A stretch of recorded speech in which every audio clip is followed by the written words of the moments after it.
We're back. And it's Monday as well, which means that this is very unusual for me, Alex, because I don't work Mondays anymore. But this is now Silver and Season 8 for Silver. And I gotta say that this is one of the most incredible seasons that you'll ever see. Well, before we go through that, I keep forgetting about this 100% attendance. We have got quite a few on the wheel for this one. Of course, this is all the drivers that have completed the 100% throughout the whole of the season. Then, and who is going to be first off? And it is Sweet. And that is pretty sweet then. Alex, and three drivers with 100%, that's pretty impressive, isn't it? Yeah, so the long season, 24 rounds in for Silver as well, and yeah, congratulations then to Vessia Reflection and to of course the winner then for the £20 gift voucher then of Sweet NGP. So fantastic stuff indeed. I'm sure Reflection's been on that wheel like three, 4 times now, hasn't he? He only missed one race in like the last couple of seasons, and I'm sure that was actually the first race of the 100% this season. We are in USA, of course, as this was the crowning achievement of what has been a pretty phenomenal season from one individual. Pretty impressive stuff indeed. Then, however, it wasn't all his own way to begin with, was it? Because we had Ultimate Beast, and then we had Mumford as well. Mumford has been with ALR for a very long time, so from my point of view, I don't want to say I have favouritism here, because you're not meant to say that, but I do have a soft spot for Mumford, and he was doing a very good job. He's really turned a page, hasn't he? Not in just this game, but I'm sure towards the end of last season as well. He really found something in his performance, hasn't he, Alex? Yeah, like I said, a lot of drivers, especially in Silver, then have really improved this season and sort of come through the ranks, I suppose you could say, as well. In different Grand Prix as well throughout the season. Of course, it's a very long season, as we touched on already. But yeah, I think especially for Beast, who before who has struggled in Silver, he's had difficulties in Silver before, and this season has just well, I think in previous seasons as well. But this season has just has turned it around. And Mumford as well was probably he was definitely in the top echelons of Silver, I think, in the seasons that he's been in. Of course, has raced in gold before, albeit someone come wide there, but yeah, so has raced in gold before, as Mumford as well. So like you said, he's got the history there as well. So it's been great to watch both of them, actually, to be fair, having a really good season, and sort of bouncing back, I should say, then from maybe not the best seasons that they've had or could have had previously, but really showing what they've really got in this season of Silver, season 8.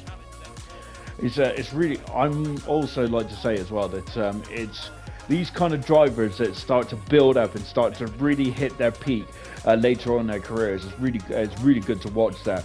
I must say though, Ultimate Beast, when he first debuted in ALR, he came in with a bit of a splash, Alex, because I'm sure he got a podium on his opening Grand Prix start, and then of course he did have a few pole positions as well, and a few wins scattered here and there. But then he went right off the boil in the last couple of seasons. Then of course, I don't want to compare you to Ultimate Beast, because potentially, Alex, you might be about to bounce back as well in gold, then potentially be the Ultimate Beast of gold. But how does one keep themselves motivated when they're having a really tough time, and potentially to be able to get themselves back up to where Beast's level is today? It's very nice of you to say, but no, Beast is already much better than I will ever be. So yeah, there we go.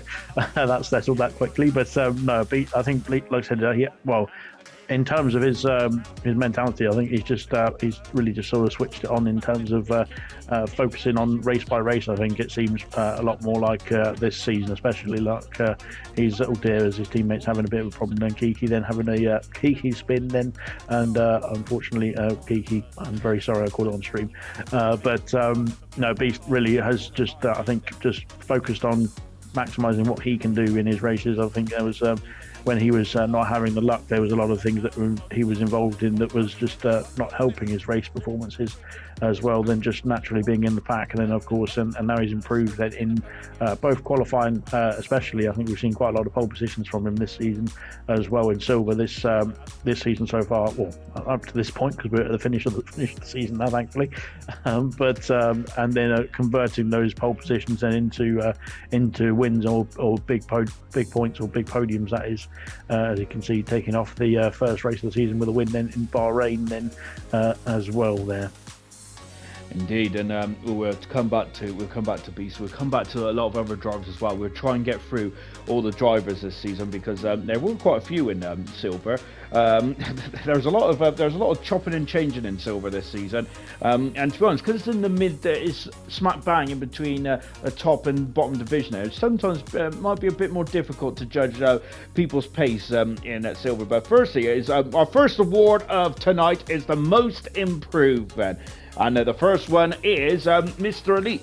Yes, exactly. Mr. Elite, I feel, I think that as the season's gone on for Mr. Elite, he really struggled at the beginning of the season. The first points he got was in Miami, and then unfortunately he was only getting points here and there. But towards the end there, Azerbaijan, then in Singapore, then in USA, he really started to get some good results on the board there. So really good stuff there from Mr. Elite. And of course, Mr. Elite, I am hoping for bigger things to come next season. Then next off is Vestier, and I must say my years are getting very mixed up.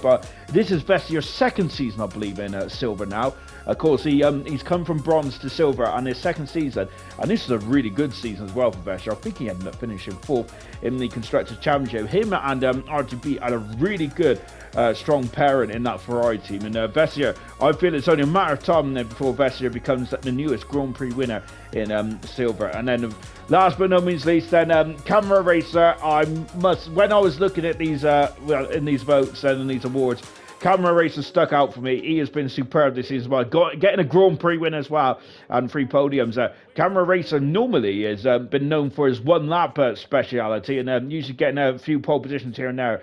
But it always has been some issues there with potentially with the consistency during the races. But Camera Racer, I feel this season has very much elevated his game. And do you think that's a platform to springboard him on further up the field then for next season, Alex? Yeah, definitely. I think he's especially for the likes of Camara Racer and everybody who's I think put on a fantastic performance this season as well, and especially Vessia as most improved as well. I think we've seen that out of the 3 most improved drivers as well in that category there as well. That everybody has jumped on from their previous season, albeit, like I said, I think for Vessia's case, like you said, it was a debut season as well in silver. So everybody's stepped up the gears, and I think Kamara Racer, I don't know what the situation was, but he just had a horrible season last season, didn't he? Was actually in the relegation zone, but stuck it out in silver, and this season has been almost roles reversed, really, on the opposite side, flipped it around completely, and has done a really good job. There still needs to work, I think, on the consistency sometimes here and there, but yeah, like you said, in terms of pace overall, I think Kamara Racer is a candidate, maybe a candidate for something even greater than a few wins next season. I will leave it there because I don't want to jinx him, so looking forward to seeing what he can do then in season 9, of course, for silver. Sadly, this has been recorded, so that is exactly what I'm going to be remembering this time next season.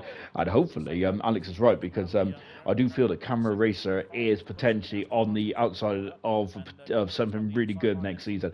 Maybe a next Ultimate Beast as well, because Ultimate Beast had very similar characteristics, I think, to Camera Racer this season. And so very exciting stuff indeed. And now then, as we roll on through this season, then this has been a season about records being broken or certainly equaled, because Ultimate Beast has joined Troye with the most Grand Prix wins in a single season with 12 Grand Prix wins there. And I think also Ultimate Beast have 11 pole positions as well, but he's had 19 podiums in 22 Grand Prix starts, Alex. That is... You ain't going to be able to beat a driver like that, surely. I think you probably, if you see, well, obviously you see the stat at the end of the season, but when you see that stat building up throughout the season as well, then as a rival, as a title rival, you probably are, unfortunately, a bit sort of lost for what you can do to try and counteract it, I suppose you could say. I think we did see in this race as well as we go through. Mumford, of course, is challenging here with Beast at the moment, and as well, But of course, this was for the title fight. This was down to the this was the deciding race, I think, wasn't it? So Mumford then is doing everything that he can do, and he has done in the season. And to be fair, Mumford has definitely not had a bad season. Let's just put it that way. But yeah, when you see Beast then with 19 podiums in that sort of season as well, I think he missed a couple of races, and that's where he didn't get the podiums as well in those two or three races. Yeah, it's just incredible stuff indeed from Beast, and like I said, he's just had almost the perfect season, I would say as well. The only person I can think of has had a better season than Ultimate Beast is Emerson, and he had 21 podiums in 22 races. That's absolutely ridiculous there. From Ultimate Beast. By the way, don't tell Emerson that though, because I think he's still a bit sore about Favre taking away his podium in Monaco that season. So yes, I remember that well. Yeah, exactly, because Mumford with 5 wins and 13 podiums this season, that is usually in the past of any championship campaign. That's usually good enough for a championship, isn't it? As we've seen over the years there for Mumford. So yeah, you're definitely right then. I think that Mumford should definitely hold his head up high, and he certainly is holding his head up high at the moment there as he's leading the championship with what would be second, and Gordo, who's snuck his way into third position as well. Spoiler alert, that is going to be the top 3 at the actual end of the season as well. However, of course, they do move about a bit as well. Mercedes, also talking about Ultimate Beast there. Ultimate Beast does have a lot of records there for the Mercedes team, but do not forget Kiki as well. He didn't have a very good race in USA, but I think that's because he missed me as his race engineer, his karma and influence. As we got most consistent up next, and this one is well, it's the most consistency, Alex, and you do love a bit of consistency, don't you, in your drivers? We're coming up with R2 Beat first. R2 Beat, then of course 3 podiums this season, of course 20 Grand Prix starts as well. Both him and Vessier were very good in that Ferrari, and I thought they complemented each other extremely well when both of them were driving for the Scuderia, and in the end then it did prove to be a very valuable asset there. I must say that I think it was Hungary actually this race where they weren't really helping each other out, which was a bit ironic. Jay Hings said he has come directly from bronze to silver, and not to be in most improved then. It just shows the high level that Jay Hings is there. But most consistency, you kind of forget that Jay Hings has actually come from bronze to silver this season, and Jay Hings was very unlucky not to be the bronze champion last season, but absolutely superb season this season for Jay Hings as well. And I think he's had 3 podiums as well, and only 2 DNFs there for Jay Hings, and maybe next season is the limit. I've already said that I reckon that Jay Hings is going to be a challenger next season. And Gordo then, Gordo is always ever consistent. I think that's how he won his 100% championship last season. Grand Prix win this season for Gordo, and a pole position as well, but the 3rd highest in terms of podiums for Gordo. Always ever present there, and never ever, well, very rarely does he DNF as well. And I think that retired a car. Now Gordo, I think, has got about 130 odd starts in silver now. Those 3 drivers for most consistency, Alex, and you do love consistency in your driver. I do very much indeed, and I think, to be fair, both Ferrari drivers this season for silver and both Aston Martin drivers were the candidates. Basically, I think they were both, well, all 4 of them, sorry, were very impressive. Obviously, the 3 who made it onto the most consistent nominees as well. R2B, I think, is just is a brilliant driver, because he just gets on with the task at hand, and just does, like I said, the best that he can do in whatever situation it is there. Unfortunately for Vessia, then he's having an inconsistent moment there where he's off the track, but hopefully he gets it back on, so that's good. But Jay Hings, like you said, I think is my candidate, or is my personal candidate for a driver of the season, even because, like you said, come up from bronze. He wasn't the champion in bronze either, and he came up and he put some fantastic performances in then to get himself up into P5 in the championship at the end of this season in silver as well. Then his first season ever in silver, and he got P5 then, which is just fantastic stuff indeed, I think. And of course, Gordo, we've seen it in year on year from Gordo. He's absolutely incredible then in terms of just scoring big points, getting podiums, we got a wet race win as well, didn't he, this season in Australia, and Yeah, I think again, just keeping it all together. Then both Aston Martins were incredible this season, and fully deserved the nomination, of course, and deserved the award as well for most consistent. Gordo very similar to Ultimate Beast and Mumford actually, because I'm sure that Gordo a couple of seasons ago really was a bit down in the doldrums. He was struggling with pace. I can't remember if it was F123 or F122, where he didn't start too well at all and was very much near the bottom for most of silver. But he kept at it and starting. I think he refused to go to bronze, didn't he? Because he had a bit of a difficult start to one of the seasons, and then all of a sudden all of a sudden he just kept at it and then bounced back, and it's been absolutely superb then. And I must say that we're just going to be the longest candidates for potentially who's going to be winning the championship and getting promotion into gold next season. Goodness gracious me. I think we've already said about 6 or 7 that could probably be challenging for the title next season. It's going to be absolutely fantastic and certainly intriguing stuff indeed that from the silver point of view. Then Gord, of course, did also 100% champion as well. Alex, do you think then that 100% world championship that Gordo won last season helped him this season and getting and with Gordo basically, well, he's got no DNFs at all. Gordo hasn't this season. It's been pretty impressive. And he scored most of those races, if not all of them. I think there's only 3 where he didn't score. So do you think that 100% championship really helped Gordo stick with it, because he knows anything can happen in these Grand Prix?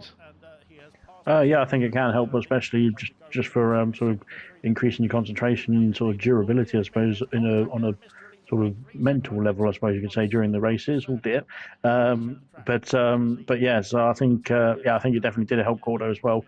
And although the other thing as well is that he's adapted very quickly to, as most of the drivers have done, to be fair, to the new game as well. Last his championship was won on F123, wasn't it? So it's a bit of a different concept for him on F124 slightly, but still trying to get the car around the track as quickly as possible, though, which is the general concept for F1. Yeah, so I think Gordo has done a good job of just cracking on with it as well and getting everything lined up in a row and doing the best he can and week in, week out, and the results have reflected that as well. Certainly is, and yeah, looking forward to seeing what Gordo can do in the future as well. But absolutely fantastic stuff in the championship. Then, of course, you can see Ultimate Beast is now starting to, well, I say extend his lead. At this stage of the championship, then, is we're just about just coming up to about a quarter of the way through, not even that. Beast and Mumford are very much evenly matched then. But like we've seen a lot of other championships, like we've seen in bronze, like we've seen in gold as well, where the driver where one driver just really gets on a good run, then depending on the type of season as well. Then it'd be interesting to hear what Alex's thoughts are on that in just a jiffy, as we're going to just talk about the awards next. But it's so interesting there, where a driver just starts to go on these wins and podium streaks there, and I think that's where Ultimate Beast really started to bridge out that gap quite impressively. Up next is the best performance. Farf is in here somehow. I'm not sure how that's happening. That must be a typo, Alex. But Farf he didn't have a very good season. Farf didn't, which after finishing third last season, I was expecting Farf to be very much in the championship hunt then. However, Farf, even if he is out a bad season, I always have one of these races where he absolutely was storming, and one of those races was in the 100% in the last race of the season, which was superb. And this one in silver was absolutely supreme stuff indeed. Even when Farf was out a bad time, he still somehow turns out an incredible performance. Up next is R2 Beat then. Yeah, we've already mentioned about R2 Beat then, but he was very good this season. R2 Beat was. That win still eludes R2 Beat, but I've got to bet my bottom dollar that he will be a new winner next season. But one of the Ferrari's home tracks, one or two they've got these days in F1, a storm and drive in the Italian Grand Prix, currently in third position among them. But then the winner is Irvine there, who has, to be honest, went a bit under the radar this season, even though he did get 3 Driver of the Day awards there, which is actually the second highest. So well done to Irvine. But he was winner for the best performance this season, and it was in a very wet and very miserable Chinese Grand Prix. Goodness gracious me, that's appalling weather out there, Alex. But best performance then on the day, Knowlesy. There were some pretty epic drives out there.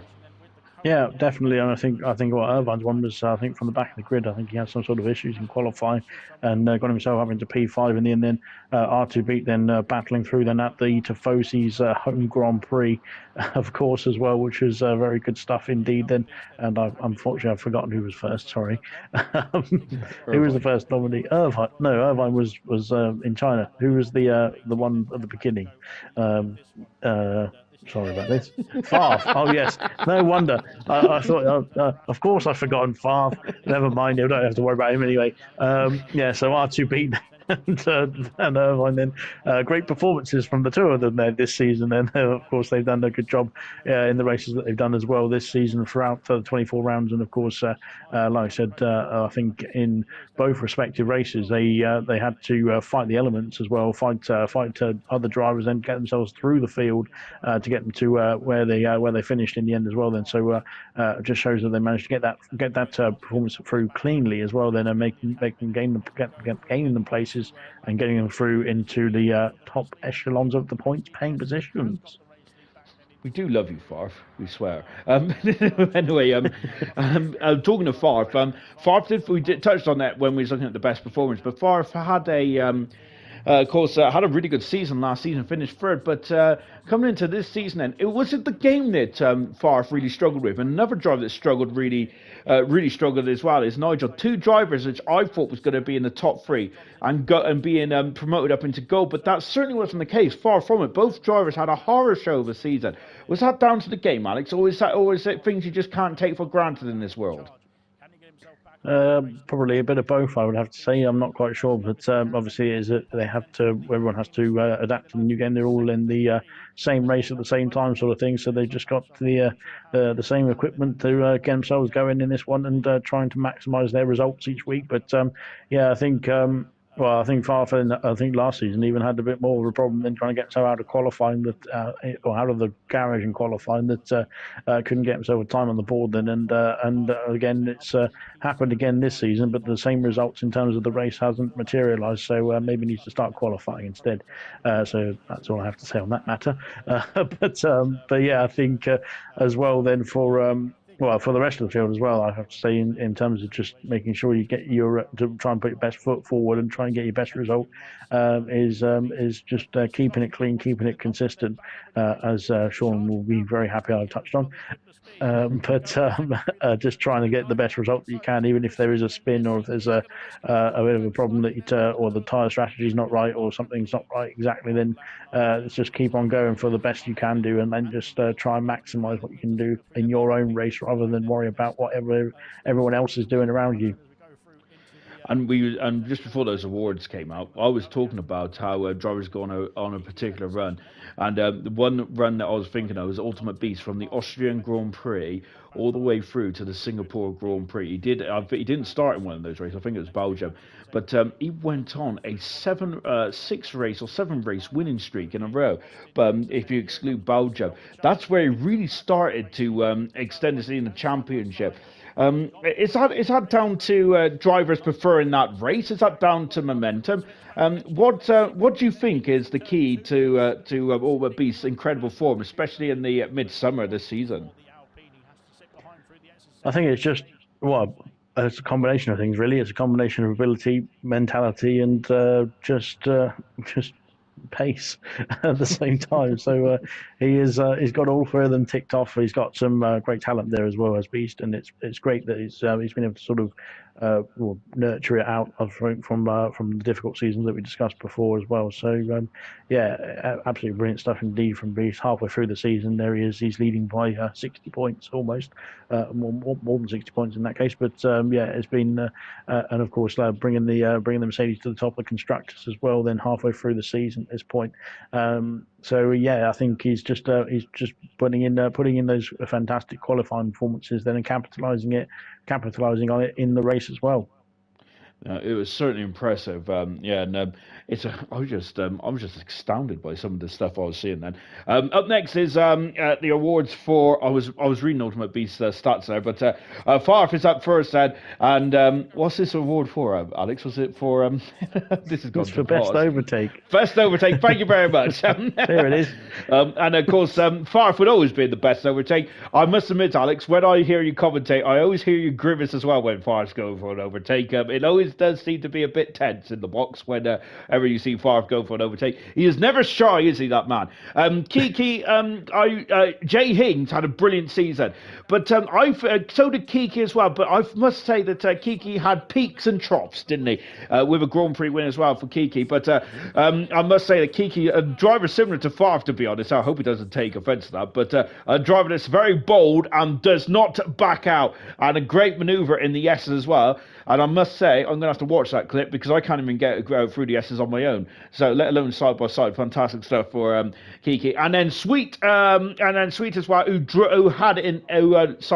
who basically raced in every single race this season. Sweet did maybe a bit under the radar. Did struggle at times as well. Did Sweet, but this overtake here, look at that. Oh yes, I think that's the best overtake I've seen actually out of all the ones so far, apart from mine, obviously, in 100%. But that was brilliant there from Sweet. I love that. I think that's probably the best overtake we've ever seen in ALR. That's fantastic. But Sweet, a former gold driver, I think that it's being a bit harsh here, but Alpine may have been a bit further up the field if Sweet did score more points compared to Mumford. But I think it just shows, because when you're in the midfield, and if you're having an off day in silver, if it is an off day, it's a major off day just because how close it is. Would you agree with that statement, Alex, about how close it is? Yeah, definitely. I think you can see through the various results and throughout the season as well that there's been peaks and troughs or peaks and dips or whatever you want to call them through different drivers' seasons as well, and that's just generally, like I said, just obviously depending on the time of the season, obviously what's going on as well with the outside of league racing stuff going on. But for the majority, like I said, it's so varied in race by race, and you could for example, you see Kamara race with an R2 beats in P3, P4 at the moment, then, but and Lewis Riley then up in P6 as well, doing a great job there as well. But then again, you could see the likes of Nigel roles reversed, then Sweet 100P roles reversed as well. Then Astra John's been in the points a few times, and Reflection's been getting some good results in it towards the end of the season as well. So you can't really go into a silver race of maybe the likes of Beast and Mumford then would be the only two you pretty much can predict them, but you can't really go into a silver race, I don't think, especially this season, having a clear idea of exactly where, or not exactly, but a quite a good idea of roughly how the race is going to flow in terms of the positions and that sort of thing. So I think that again, that's it's not a bad thing at all. It's credit to Silver. It's all down to the drivers who put on a fantastic show week in, week out. Then, and it just shows that with a close grid, then especially this season, it's been absolutely epic to watch and commentate on as well, in my point of view. But it just shows that the racing is absolutely fantastic, because it is super close and it is absolutely brilliant to watch, and it's very respectful for most part and clean as well for most part, which is what we want to see, of course, especially. So credit to Silver. Then they, I think all of them this season, everyone that I've commentated on has been absolutely brilliant stuff for Silver in season 8, and hopefully they can crack on and do once again, or do even better. Even it would be much better, but do just the same and even better for next season as well. Then in season 9. I don't want to put a damper on things, and of course it's meant to be an end of season celebration, but I've been very critical of the McLaren team, not from just silver but from gold and bronze as well. The McLaren team as a whole, and probably even 100% as well actually, but the McLaren team as a whole have been pretty disappointed. And it was almost, I think it was the lowest points tally in a joint constructors in history of ALR. But I want to just touch on Kaidal, if possible. 15 starts this season, but unfortunately unable to get into the points there for Kaidal. And to be honest, it's he's very much had the Nico Hulkenberg problem at the moment, where he usually finishes just outside the points end, but I must say that Kaidal returning week in, week out, then even though just things going against him and struggling to get off the mark, then and also McLaren also a bit in the doldrums as well. Let's just take a moment to respect Kaidal's well, I would say Kaidal's impressive season in terms of just sticking at it. Yeah, 100%. Like I said, I think Kaido was well, he has come from 100% as well before, so he has done fantastic work in those other disciplines as well. And yeah, fair play, of course, to for Soldier On. Of course, it's not easy when things aren't going your way, especially in league racing as well. So yeah, I mean, for any drivers who've had difficult seasons, even Beast, as I remember, Beast in previous seasons has actually asked if he can go down to bronze from silver because of the situation that he was in, and he's bounced back from that. He's just said, right, I'm going to turn it around, and he has done so. Fair play to Kaido for soldiering on this season, and for everyone else who's had, well, not just in silver but had difficult seasons and cracked on then for just getting the best results that they can do as we go on to the driver of the season. We certainly do, and this is probably going to be a tough award, to be fair, isn't it? Or probably not so. With Gordo there getting third position for driver of the season, and as you said, then 100% champion. Then at this moment in time, albeit he's the outgoing champion, isn't he? Now Gordo is. But as you mentioned, that great win in Australia there for Gordo, getting his first Grand Prix and only Grand Prix in the season. But having those incredible 7 podiums this season has been pretty phenomenal stuff there for Gordo. Gordo's not the fastest, but he's always so consistent, isn't he? It's like one of those horror movies, isn't it, where where the monster's chasing you, just gets closer and closer, even though he's not running so fast. That's kind of what Gordo is. Then we got Mumford, who finished second in the championship, and as we mentioned there, Mumford's been absolutely supreme over this season, and towards the end and the back end of last season, with 5 Grand Prix wins and 13 podiums as well there for Mumford. Mumford, in any other season, I think Mumford would have been challenging for the championship.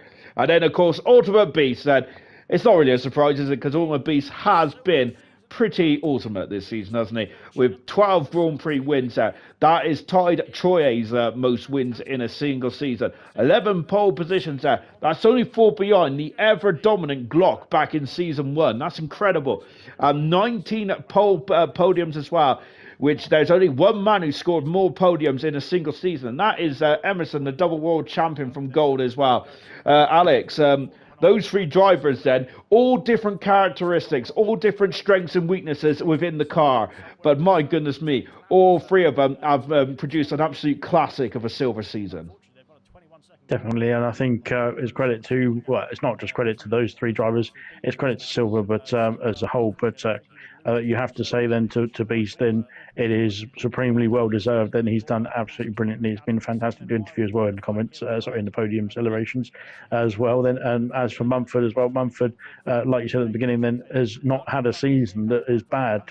Even on the stats wise, it looks like it could be a title winning season. It's just that he had Beast as a rival then for that title at the same time. So so fair play to Mumford as well. Then it's really good to see Mumford, of course, like you said, bouncing back then, of course, after having well, a long time ago, I think it was season 2 or 3 in Gold, was when he went down to silver then, and has really just kicked back then in silver season 8 then, and put on a fantastic show then. And for Gordo then has been incredible as well. Then it's always good to see Gordo doing well, because I get to hear some interesting things that he's having for dinner in the comment section on the silver stream. So that's we've got a new chicky soup thingy, which is a new dish that's served in Scotland now.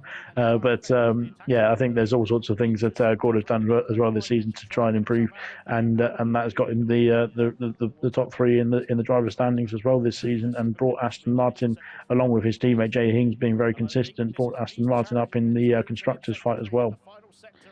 Puts our tea to shame, Alex, because normally I think me and you are quite lies on the meal when it comes to just before we go on air, because I'm sure I just usually have a sandwich or something very quick and dirty before going on air, and then there's Gordon with a 5-star meal and all that kind of stuff. And that chicken thingy, I'm still intrigued by that, but I must say it was so intriguing actually that I missed my bus stop as well that night. So thank you very much, Gordo. But I blame Sir as much anyway because he was also competent. But anyone that you feel was the silver that maybe an unsung hero potentially? Of course, reflections are who had 24 Grand Prix starts this season. So did Vessier as well, and I think that we also had Sweet as well with 24 Grand Prix starts. Is there anyone else that you feel that it deserves a special mention then? Or to be honest, it's very difficult, isn't it, to pick out all these incredible drivers in silver? Yeah, like I said, I think all of them have done a fantastic job this season, and I can't take anything away from anybody, to be honest. But it'd be good to. It would be well. I think we could see. We have seen glimpses of it this season. Kiki having some really good performances. Then, if he can keep that all together, then I think that could be. It could be even a championship challenge then on the cards for next season. We'll wait and see.